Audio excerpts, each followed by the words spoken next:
Welcome to Dr. Cindy Speaks, regular musings and reflections on politics, current events.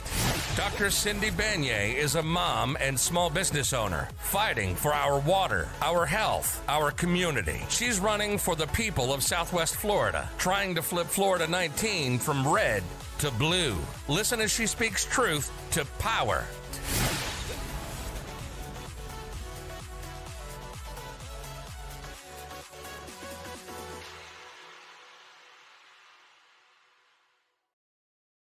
Hello, everybody, and welcome to Dr. Cindy Speaks. I'm your host, Dr. Cindy Banyai, and I am continuing on with the work I started in 2024, and that is in interviewing amazing candidates for office.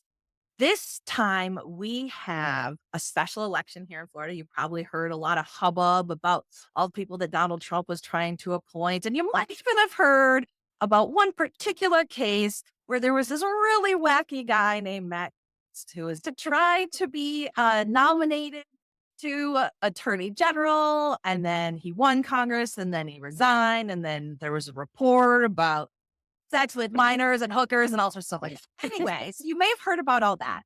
And in that seat, now we have a special election, and today we have the Democratic nominee for that office, Gay Valimont. Welcome, Gay. Hey, Cindy, thank you so much for having me. Yeah, I'm so glad you're able to make it here, especially because today is like kind of an interesting day in Northern Florida, right? So for the first time in how many years, what is there on your deck? 50 years it has not snowed here, and there is accumulation of snow. It's crazy. It feels like a snow day.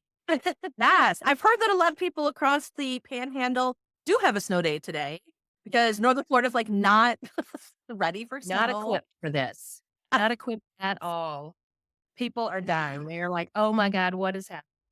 Hell has risen over. Like it's happening. It is. Hell has frozen over. Yes, it has. And it just so happens that this coincides with the first full day of Trump's presidency. I'm sure it's not a coincidence in the karmic sense whatsoever.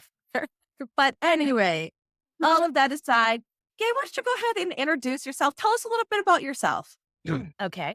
So my name is Gay Valimont again, and I have been running in Florida's 1st congressional district for 17 months. Now, I took on Matt Gaetz because he filed a federal stand your ground bill.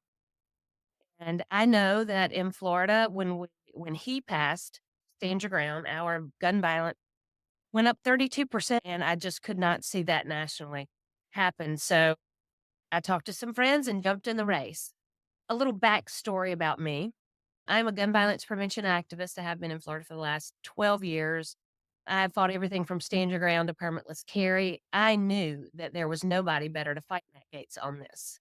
The story behind that is that in 2019, my husband was diagnosed, my perfectly normal husband was diagnosed with ALS. And as we were trying to navigate my husband's illness, disease, and how we were going to raise an 8-year-old, my son fell down at school and couldn't regain his balance. My son's name was Eli. Eli was diagnosed with a terminal brain tumor, and he was gone within 6 months of his diagnosis. And then my husband passed away 6 months after that. My son's been gone 3 years in September, and April will be 3 years that my husband has been gone. Tragedy. I was going to say, but I wanted to take a breath on that. You know, you are somebody who is incredibly strong. That's one of the things I've always admired about you. And I can also relate. It's relative. Strong is relative.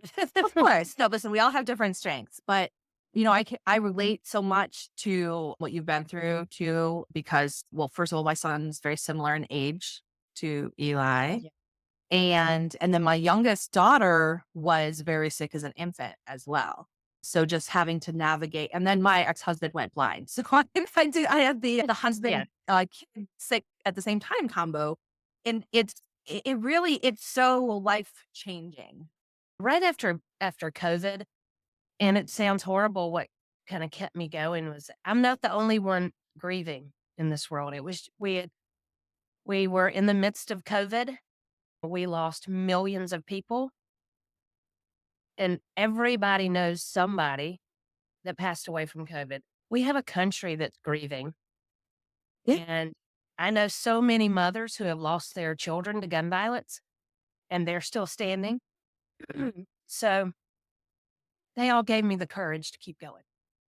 Yeah. And I love that. And because it is about all of us too. It's our shared story.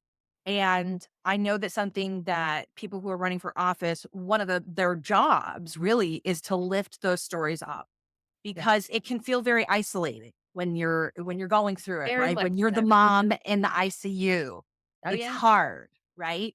And so bringing a light on it and then shining a light on all of the other things that come along with it, the healthcare issues, right? And Yeah. insurance problems that I'm sure you ran into some along the way. That's I mean, I just declared medical bankruptcy. The bankruptcy part of it was because of medical debt incurred from yeah. my daughter after the insurance company denied the care that she already received. By the way, they gave her the Well, that's what medication they and do. then That is the thing with healthcare. That is the problem with healthcare is that people don't know what they're paying when they go in, and you shouldn't have to worry about it. Healthcare is the third or fourth highest bill you pay every month, and it should be there when you need it. And more exactly. often than not, it's not.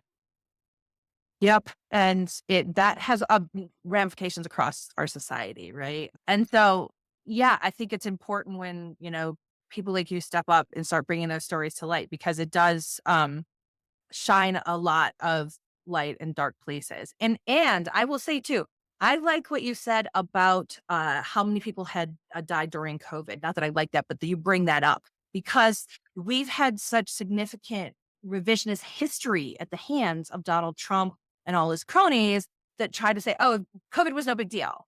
Yeah, No, we're just over COVID. And I get it. Everybody's trying to forget about COVID, but we're all living with some sort of grief. We all had to change our lives completely.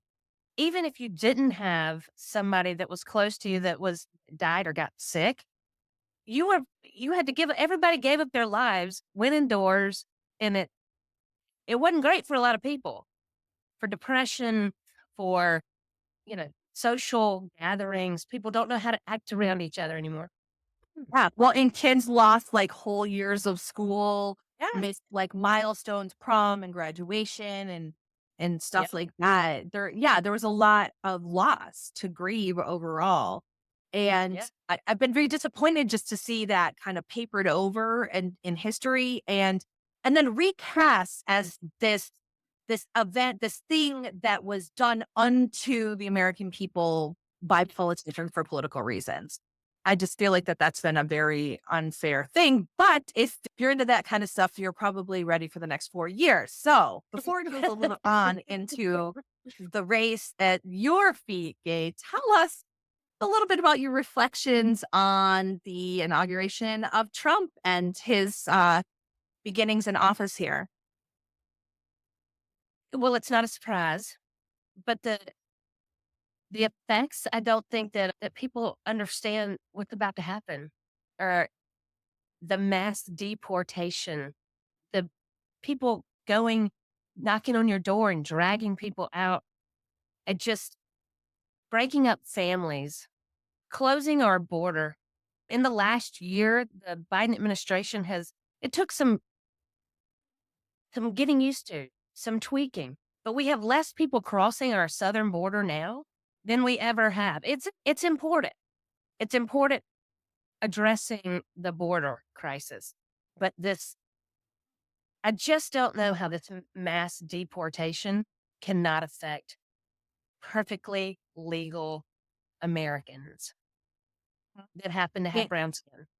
Yeah, and one of the things that I did, I was telling you a little bit about how I recently went up to Capitol Hill and was talking to our representatives as they were debating the Laken Riley Act. And I was very worried because this has a lot of potential for overreach, as do the Donald Trump executive orders.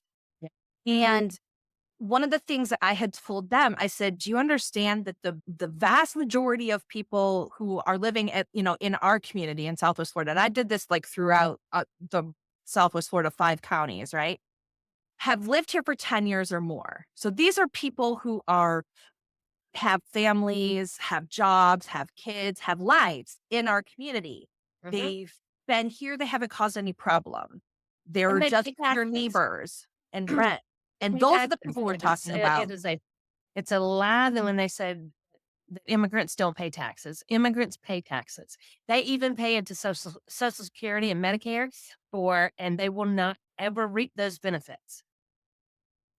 Yeah. And it's a lie that it's just these folks who are just arrived here and they're bad dudes and whatever. Yeah. And no, these are people. These are kids at your, kids' school and, families down the block. And I hope that if we keep telling people that that's the reality of what's happening with migrants today.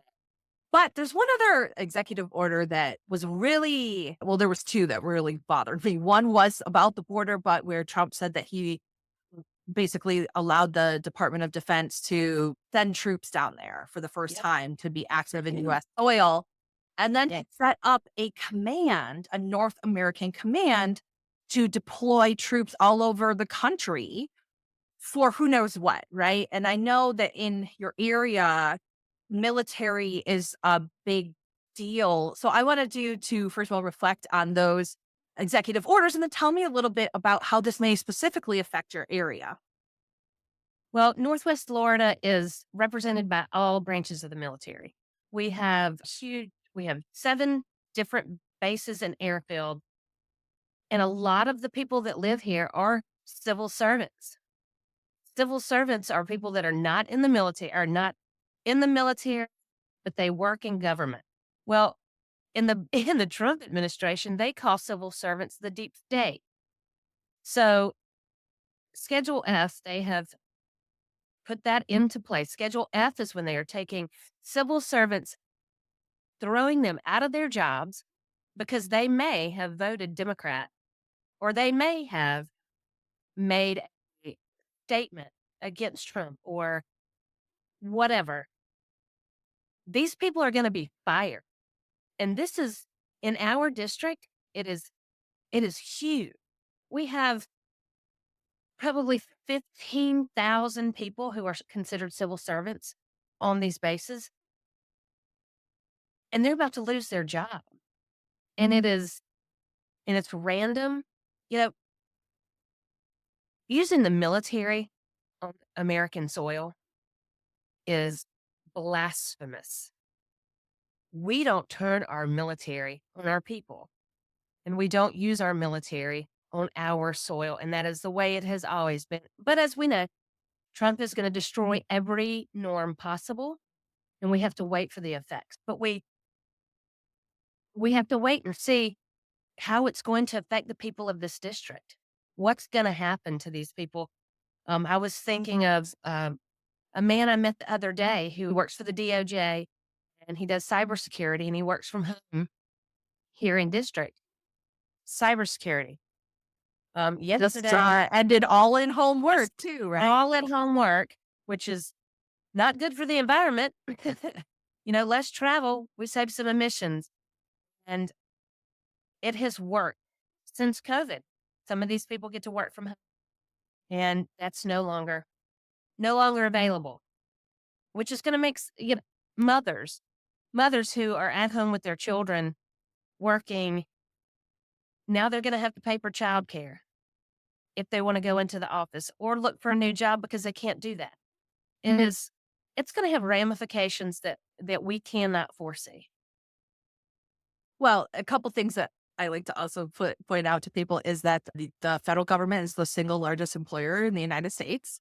So when we're talking about slashing and burning the government, we're actually talking about slashing and burning jobs of Americans, right? Like these are people's livelihoods. And that means that they're going to be less effective and efficient in terms of what they're doing. And not to mention that we're setting up essentially a loyalist state who's loyal solely to Trump, and their qualifications otherwise are not taken in consideration. So we're moving away from having a professional, technocratic government and to a solely crony-filled government. And this is a recipe for disaster. Yeah. Did you see the billionaires surrounding Trump at his inauguration? Not people that are, you know, public servants, civil servants, people that have worked in government, people that care about how our government works. Billionaires. We now are controlled by an oligarchy, and that's what's going to happen for the next 4 years. If we're lucky, it'll only be 4 years. Wait, sir. That's I mean, and also like you have the Johnny come latelys like Mark Zuckerberg, who just last week decided he was going to suck up to Trump, no and there he longer is. fact check. Yeah, I mean, we're in for a lot of fascinating things to happen, and I think it's important that we have leaders who are going to continue to speak out. And while we still have the power of the vote, I think it's important that we use it, and we use it to put in people who are ready to fight for the people in their district, and not just to be the person standing next to Trump at a speech. Exactly. And how many Republicans are not trying to get to the next job? Oh, right, the next job. Everybody's trying to get to the next job, the next thing. Like my representative Exactly. running for governor, Mhm. Byron Donald. He doesn't That's care. the one who Actually, can make them again. yeah, right. Wow. Gaetz ran again. Who knows? Listen, who knows what goes on in that man's mind? I have no idea.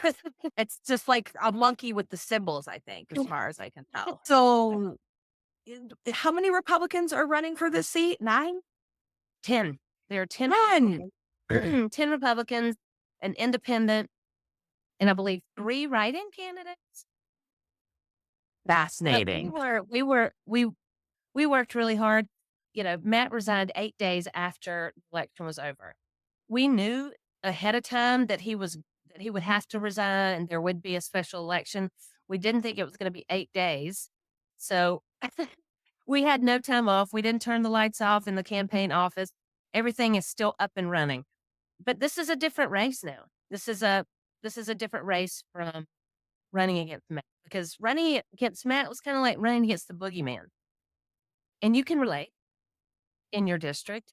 The guy that never shows up, but he's always on TV, so he's got to be doing something. And he, born and raised here, and Matt could have set the Capitol on fire and they still would have elected him. Yeah. But I'm proud. Fascinating. That's not 12% of the Republican vote. I'm proud of that. I worked hard for it. And I believe we can do it this time. This time it's different. The Republican primary is on the 28th, January 28th, and then we'll know who we're running against. But typically in special elections, Democrats are favored. We have a chance at this. It is possible. And all I need is for other people to see that it's possible and come here and help me get this done. All I want to do is work for this district. I don't want to be the next governor. I don't want to run for Senate. I want to go to Washington, do my job, represent these people, because I know the problems here. I know the people here.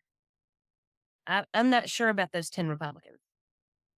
Yeah, I love that. I love that. And I love what you said about hope and having hope, because I think that's what people are looking for right now. I know there's a lot of malaise and people are brought down. But I think if you invigorate people enough to let them know that there's hope. And what I think is important in the point that you made is it takes a lot of people. Getting a congressional district is a big lift. There's a lot of doors to knock. There's a lot of calls to make. And those things cover. Yeah. And so that's what you can't win it alone, right? You do need help. So we're going to get you to pitch that and how people can get in here in just a moment. But I want you to, before we do that, just to tell me a little bit more about the other things that you have in terms of your priorities for your district when you get to Congress. Right. One of the things that I think is paramount for our district is our opioid problem. And just to give you a little background.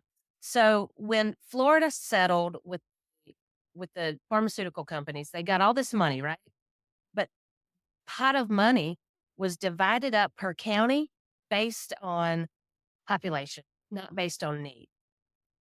So since that has happened, we have double the amount of opioid death and addiction in this district than any other district in Florida. Double the amount. And we don't have the resources because we weren't given the money needed based on our need. I believe it's a federal emergency. I believe we need money from the federal government to fight this problem. Fentanyl is coming through the air. 90% of the drugs that are sent here come through the air, and we border Alabama. I have to find out why and who's not doing their job and how to get funds here to the people that are trying to treat these people, because our opioid problem is lending to our homelessness problem, and our gun violence problem. Yeah. It is all a circle that goes around this district, and it's something that people don't want to talk about. And everybody here knows somebody who has, and it crosses races. It is, the really rich white people have a kid that's in rehab, or we have black kids living on the street because they are addicted. It doesn't care who it gets you. And we need the resources here to solve these problems. I think that is paramount. We also have our water is second to Flint, Michigan. We have a water problem. We have PFAS and all kind of things in our water system that we shouldn't have, and nobody is addressing it. We have bridges and roads that need to be fixed, that can be fixed with federal infrastructure money, but we've never had a congressman that would ever take federal funds. I have to Advocate show for you. people of this district what the federal government has to offer and how it can better our lives. Yeah, that's so important. And important to have an advocate in DC for the people and not just for themselves, Exactly. which is what this district has had for so many years. A So, placeholder. yeah. Yeah. Somebody who is just up there having a great time on the government dime. So, On tax of the people that live here. We Right. pay their salary. We right. pay their salary, and they should be available to us. I promise if I am elected, I will be available to the people, because that's where you get your answers from. What are the problems that you see? What do you need? How can I help you? That's what a public servant does. Absolutely. So go ahead and tell us a little bit more about where we can find information about you, how people can contribute, because contributions are going to be very important. So you can pay staff and print out stuff, and then how they can get involved. You can go to gayforcongress.com. Remember, you can't say gay in Florida, so it's easy to remember. Gay for Congress. Check us out. You'll see everything about my platform. You can check your voter registration if you are in district. You can re-sign up for vote by mail, which is huge. And you can also donate. The worst thing about running for office is raising money. Cindy, you know this. It is hard to ask people for money, but I'm probably going to be running against somebody that has a $10 million coffer. So I need your help to keep my staff, to keep the lights on, and so that we can get the word out. We need to register every Democrat for vote by mail again, because Florida makes just about as hard as they can. So you have to re-register for vote by mail, and remind people to get out April the 1st. And I think this is great that it's on April Fool's Day. We're going to replace Matt Gaetz with me on April Fool's Day. Nice. Everybody, Wow. we have phone banks. If you are in another state, if you are in another part of Florida, I can use you to make phone calls. We have to talk to every Democrat, and we have to make sure that we contact them twice. I am busting my tail, knocking on doors, making phone calls, but I sure could use your help. So anybody that could jump in, go to gayforcongress.com. Yes, absolutely. And definitely do send in those donations. It does make a big difference. So she's talking about whoever comes out of this Republican primary on January 28th is going to have a bunch of money in their own bank account. They're going to have a bunch of dark money. Okay. So don't forget to add that into the equation as well. And although money is not the end all be all in a campaign. It sure the heck makes a difference because you have to be able to get out there. If you have no presence, you have no staff, you have no volunteers, you don't have a campaign. And that's what we need to be competitive against the oligarchs. Okay. That's what we're fighting here. We're fighting against the Literally, that the is what we do. climber. And so we need to support Gay for Congress, gayforcongress.com. Sign up for those phone banks. We'll put the information here in the show notes as well. And I just want to say thank you. Thank you for coming. Definitely keep an eye on this lady because she is amazing. And we look forward to seeing her in the 119th Congress. Thank you, Cindy. I really, really appreciate it. I know that you know what I'm going through, and it's nice to know that other people have made it out on the other end. So thank you for having me.